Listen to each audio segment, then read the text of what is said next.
Hey guys, Bryce Tubbs here. I just wanted to come to you and talk about the 3 skills you need to become a bookkeeper. But if you guys want some help growing your accounting business or your bookkeeping business, but you're tired of making all the mistakes that 90% of people have been making, I recommend you go ahead and click on the link inside the description below to book a call with me to see if I can help you out. I do have to get going. I actually have a coaching call right now. Now, whenever I talk about these 3 skills, I don't mean it's like in order for you to be good and like know the transactional side. I mean in order for you to really make money with your own accounting or bookkeeping business. That means that you don't have to work for anybody else. You control your hours, you control your schedule, and in a lot of cases you control your income. And the reason why I'm so gun-ho about telling people about this, because like it's just one of the best business models for you to start, if not the best for someone who's starting out. The reason why is because like when you get to a certain point in your business career, right? Oftentimes business owners, like if they're owning a construction company, an e-commerce company, a restaurant, they're gonna start having so much activity coming through their accounts. And if they are not on top of that, then they have to pay a lot of money in taxes. In order for their CPAs to really know and be able to predict ahead of time how much money they're supposed to be spending on taxes that year, they're in trouble. So every business owner, especially when they get to a certain point, they start hitting, over $1 million per year in revenue, and even when they start taking home, close to $1 million, they understand the need for why they need this person.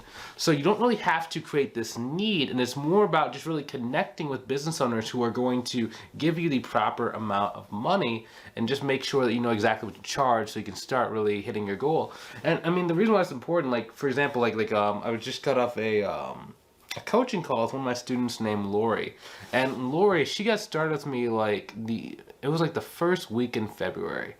And within 61 days, she's at $8,000 per month. And she has a quote out on the market for about $6,000 for one of the new clients you might get, and then also another one for $600. Then she has another one which she's about to quote today, and she has all this money kind of coming at her. And she was like, "Whoa!" When we first got started, her goal was only to make $3,000 per month because she had been trying for like a year, and she just didn't really think that she could actually grow her business and get to 6 figures. And I was like, "Hey, dude, let's join the mentorship program. I got you. I know based on what you've done, you're not lazy.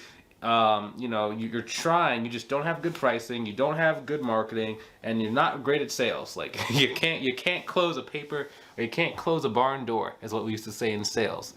And it's just kind of interesting to see because like once she really mastered these 3 skills, which we're gonna be talking about, that's when everything else really started going into place. Actually, I'll even throw in a bonus 4th skill. Now, the second skills that you need, right? Everyone's gonna probably think I'm gonna say like marketing's next. And I'm gonna talk about marketing in a minute, but that's not even the most important skill set. The second most important skill set is being good at sales. Okay, the reason why is because when you're good at pricing and you know exactly what the value is and you can explain that value and just really easily, really succinctly. Number 2, if you can learn how to go and really sales is all about just understanding their problems, making sure you can kind of talk about what their concerns are in the heat of the moment, and then making sure that you can just hold them accountable at the end of the call to why they actually got on there, and just make sure they end up paying you money within, either on the call or within about like a week from, speaking with you. And the reason why that thing is so key is because the better you are at sales, the more you can raise your prices. We do inside of my program what's called a swagger fee.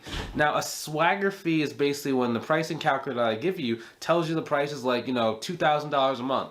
But you're sitting there because you know in your mind this person is going to say yes no matter what price you charge. You go and add an extra $1,000 a month.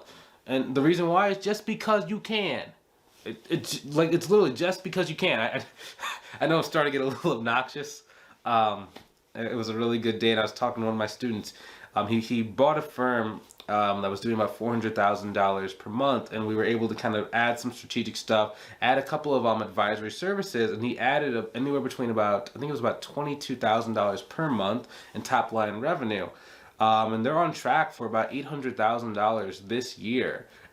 He's my biggest student right now. I don't have any other student that are over $800,000 per year. Pretty soon he'll be at the $1 million mark, and that'll be my first $1 million student. So that's exciting. I'm super excited to be able to do that and just to have that relationship developed. Now, all to say is you got to be good at sales, because without sales you can't go and charge as much. You need to talk to millions of more people, and it's a lot harder for you to be able to get your business to grow.